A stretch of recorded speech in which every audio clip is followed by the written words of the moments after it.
Республиканская детская юношеская школа бокса, борьбы и тяжелой атлетики воспитала не одно поколение чемпионов и мастеров спорта. В этом году спортивному учреждению исполняется 60 лет.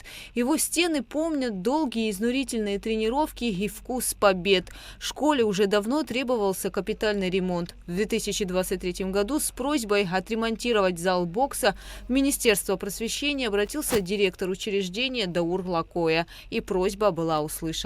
Для себя, может быть, не знаю, хотел понять, сколько требуется денег, чтобы сделать вот такой ремонт.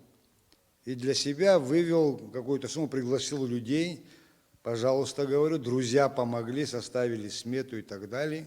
И я вот с этим Иван Соломонович одобрил. Вот эта школа, которая воспитала не одно поколение мастеров спорта международного класса. Именно вот эта школа, Республиканская детская юношеская спортивная школа, воспитала немалых чемпионов. Чемпионы Кубка СССР, кто выигрывал, мастера спорта международного класса. Вот такие у нас выходцы с этой спортшколы. Что по борьбе, что по тяжелой атлетике, что по самбо, по дзюдо и по вольной борьбе. На капитальный ремонт зала бокса правительство выделило 3,5 миллиона рублей. Здесь планируется поменять напольное покрытие и окна, укрепить стены, оборудовать раздевалки. Ремонтные работы инспектирует министр просвещения Инал Габлия. Вимсхам сялагзана, обратно Сахарадza спортзал хочкуировать, ракпыч вот боксерцев вот атлетика хентаяла хочкуаре шаза арцот уеза, таурухтун зазмо спортшколу убреза караги хадзикларанатет, скухот ярлысный Сахартот и папа обхайшоу. Бывшим директором республиканской спортшколы, почетным мастером спорта, заслуженным тренером Абхазии Валентином Барцыц ранее здесь проводились реставрационные работы, но их было недостаточно, рассказывает нынешний руководитель Даур Лакоя. Что я помню, этот зал Валентин Семенович всегда ремонтировал своими силами, насколько я знаю. Легендарная личность Валентин Семенович Барцыц, который руководил школой около 50 лет, 1974 года.